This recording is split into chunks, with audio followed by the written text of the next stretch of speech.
Merlin? Ce faci? Nu mai poți lupta și nu ne mai sperii. Nu mai ești destul de importantă. Te uităm, regină Mab. Du-te cu sora ta în lac și fii uitată. Hai, privește-mă. Privește-mă! Fric!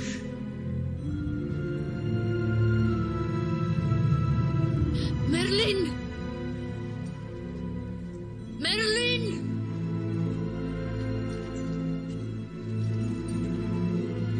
Te rog, nu mă uita, Merlin. Eu te iubesc ca pe propriul meu fiu. Merlin! Merlin!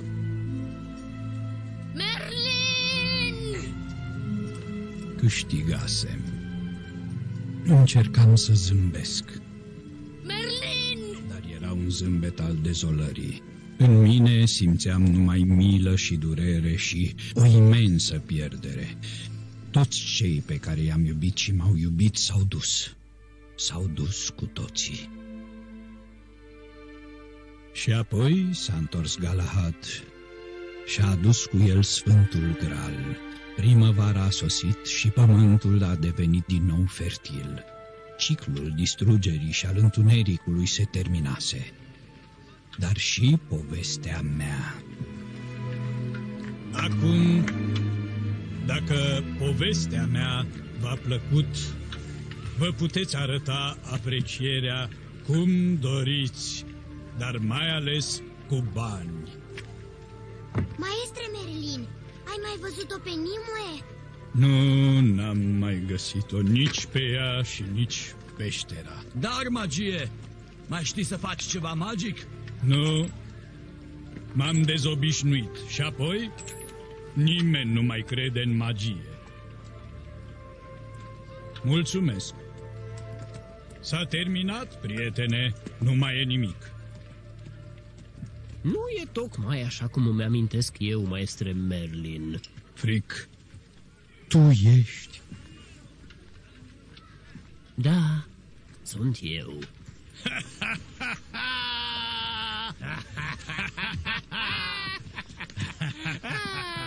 Trebuie să recunosc că știi să spui bine poveștile. Mi-a plăcut foarte mult, dar m-a intrigat faptul că ai omis unele părți din poveste. Așa le place. Și apoi nici n-ar fi crezut cum a fost în realitate.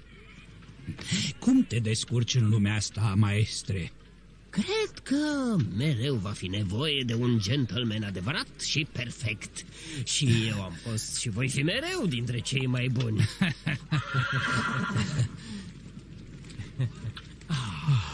Nu se poate. El e Sir Rupert. L-am găsit păscând pe câmp și am depănat amintiri. Dragă prietene, nu trebuia să pierde mult? Nu, și eu am puțină magie în mine, Merlin. Era să uit. Nimue. Ce e cu ea? Mai nimic decât că întreba de tine când am văzut-o luna trecută. Nu te înțeleg. Ce s-a întâmplat? Cândva, după ce a dispărut Mab, vrăjile ei au început să slăbească și Nimue a fost eliberată. Unde e Fric? Sir Rupert știe. Mulțumesc, prietene, pentru tot. Nu trebuie să mulțumești. Îmi plac finalurile fericite.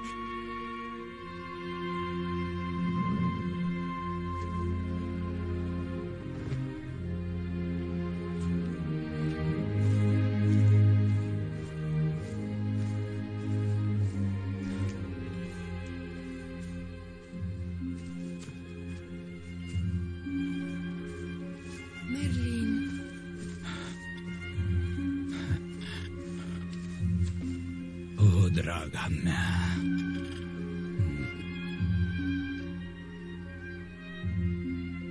Fric te-a găsit.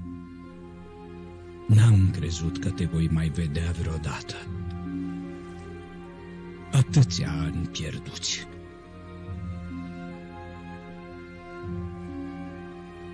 Ai îmbătrânit.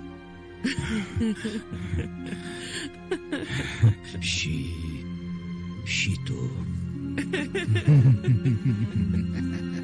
Contează? Nu, acum nu. Dar Ce?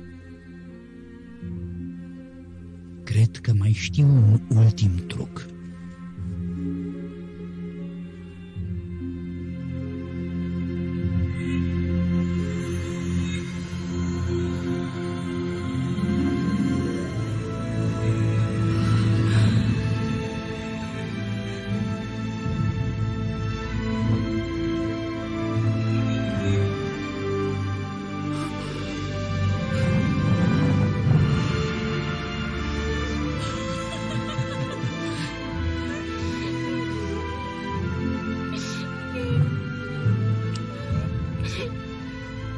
Gata, e sfârșitul magiei.